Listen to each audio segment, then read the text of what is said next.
Hello everyone and welcome to another video. Today I'm driving a car that I lusted after 20 odd years ago, primarily for the performance it gave and the epic sounding engine that it had.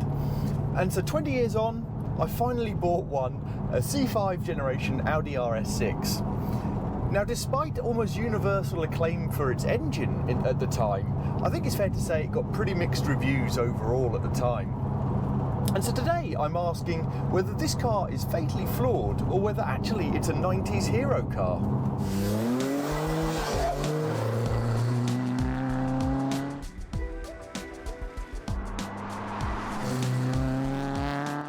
So in this video we'll run through a little bit about the history, the specification, and of course importantly talk about the performance, the handling characteristics, etc. and also a bit about the cars that it was compared to at the time.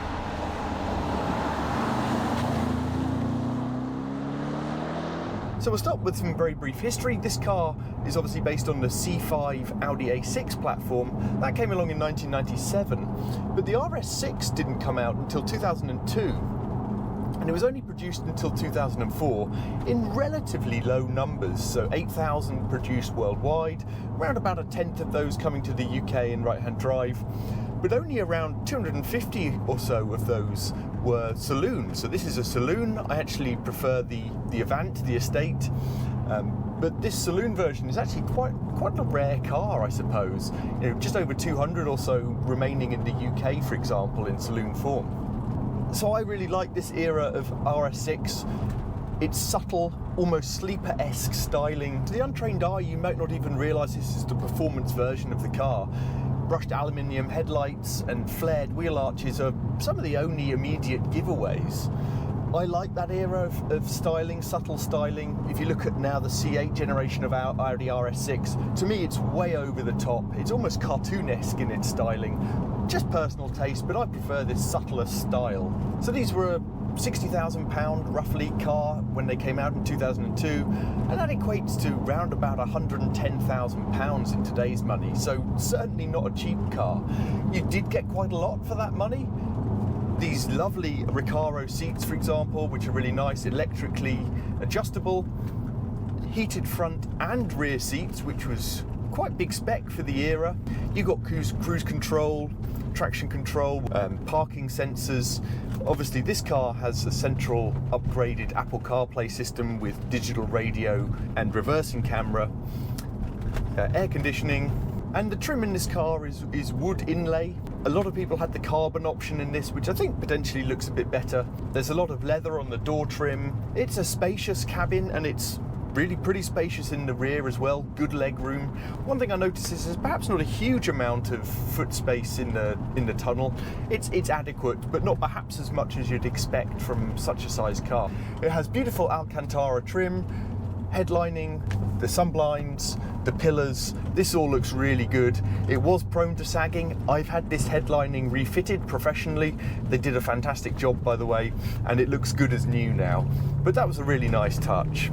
You've got a central display of some basic information, MPG, mileage, etc. Pixels could go on these, I believe. This one's still working well.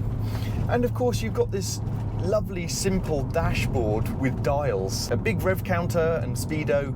It's redlining at around about 6,500 RPM. You've also got oil temperature, water temperature, fuel gauge obviously, and battery voltage, which is quite rare to see in a car actually. So I really like that nice simple display. It appeals to me, this era of car, and probably my simplicity. Storage within the cabin is decent, good sized glove box. I do find this era of car has many less cubby holes than more modern cars. You get door bins, which are a clever design and pull out to give you maximum space effectively into the door. Those are nice. And a slightly odd drinks holder that slots out here and puts your drink over all the electrics. It does work, but I always get a bit nervous about it. These plastic bits do feel a little bit flimsy. But of course, this car is all about the performance, and so we'll move on to the engine that you probably will be waiting to hear about.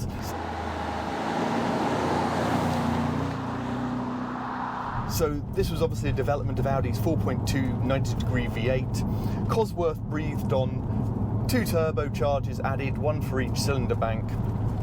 And as standard, this came with 440 brake horsepower. So pretty good power for a family saloon back in the day. That power was achieved at about 5,600 RPM. But what's perhaps even more impressive was the torque figure. So 428 pound-foot, that's 550 Newton meters. But it was the delivery, the torque band. It was between 1900 and 5600 RPM that it gave maximum torque. So that resulted in huge shove at any speed and in any gear.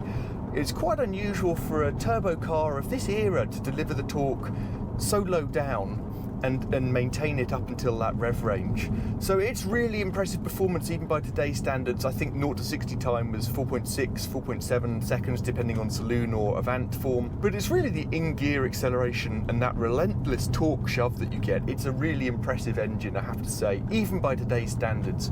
And it sounds brilliant. Many of the V8s nowadays I don't think necessarily sound all that good. This has a brilliant rumble low down, big fat exhaust tail tips, look great and sound great. You don't necessarily need to modify these cars to make them sound really good. They sound good as standard. It sounds good when you rev it out to the top. It also sounds good lower down. In fact, I'd say it's a stronger note down low, quite a big V8 rumble, and in fact probably the only car that's come close to giving me the sound that I like outside of AMGs.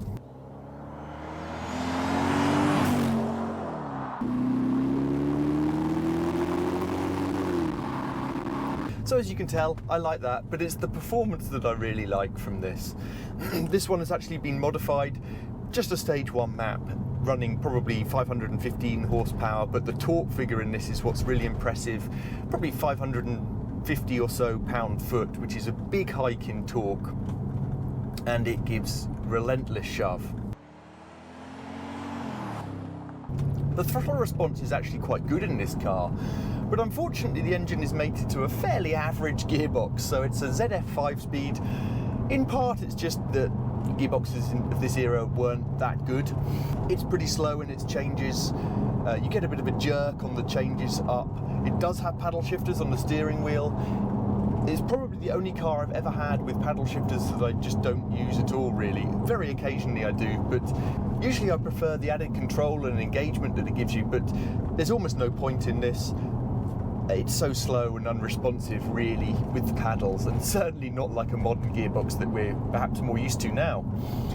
All that said, the engine is so flexible, and you've got torque or power wherever you want it, that it actually almost doesn't matter what the gearbox is doing, because you've got instant shove wherever you are, in whatever gear you're in.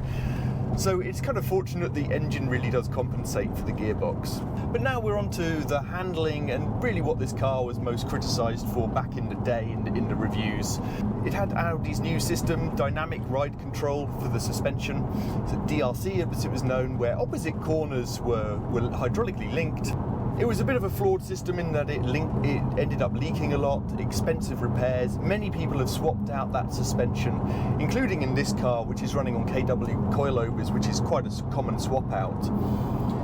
The system was meant to be dynamic, obviously, as the name suggests, so that when you're cornering harder, it was firmer suspension and gave you more body control, versus more comfort when you were going more slowly and not cornering as hard.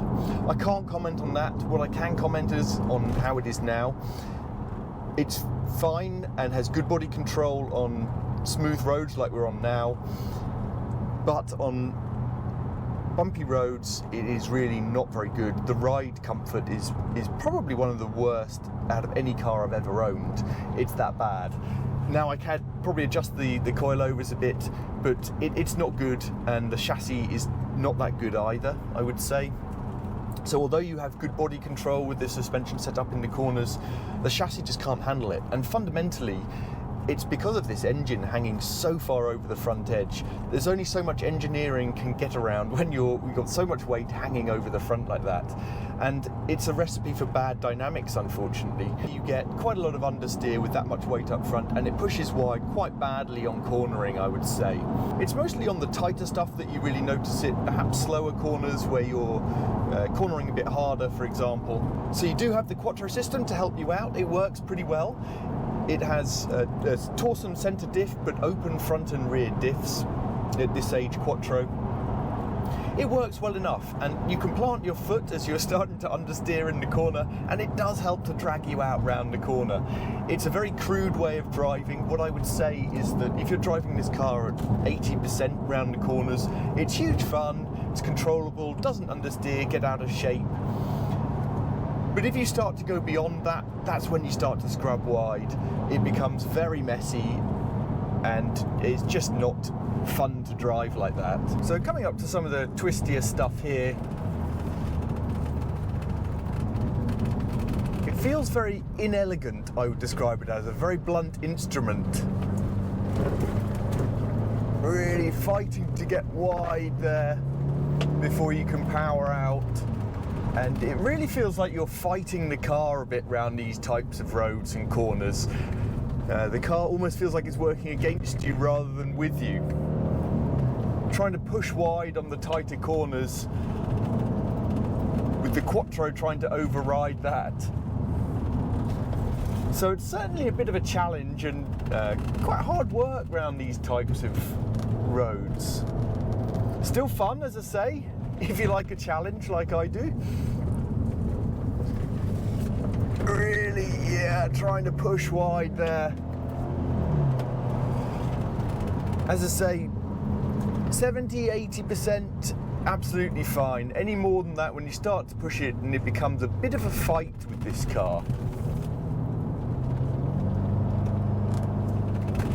The brakes on this are excellent. Actually, it came with 8-pot Brembo calipers up front as standard. They're really strong, decent feel actually through the pedal. And the steering is actually a little bit heavier than I thought it would be. In fact, it's quite heavy at low speeds, rather than more modern Audi steering, which is very over-assisted in my opinion. You do, however, get pretty much no feel through it. That's kind of what I expected, to be honest, with these cars. Audis aren't known for the steering feedback, are they? So kind of summing up the performance and how it drives and how much fun it is to drive, I can forgive the gearbox. It's in part a sign of the time. I would argue that Mercedes used equally as bad gearboxes, their 5-speed, for example, in their V12s, for many more years than Audi did.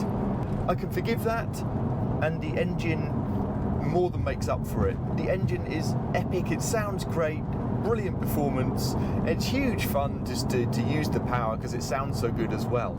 I guess what I can't forgive, and I find it a little bit harder to look beyond, is the poor chassis and handling when you're above 80%. So that is a severe flaw of the car. Those initial reviews when the car came out, totally correct, I can't argue with it.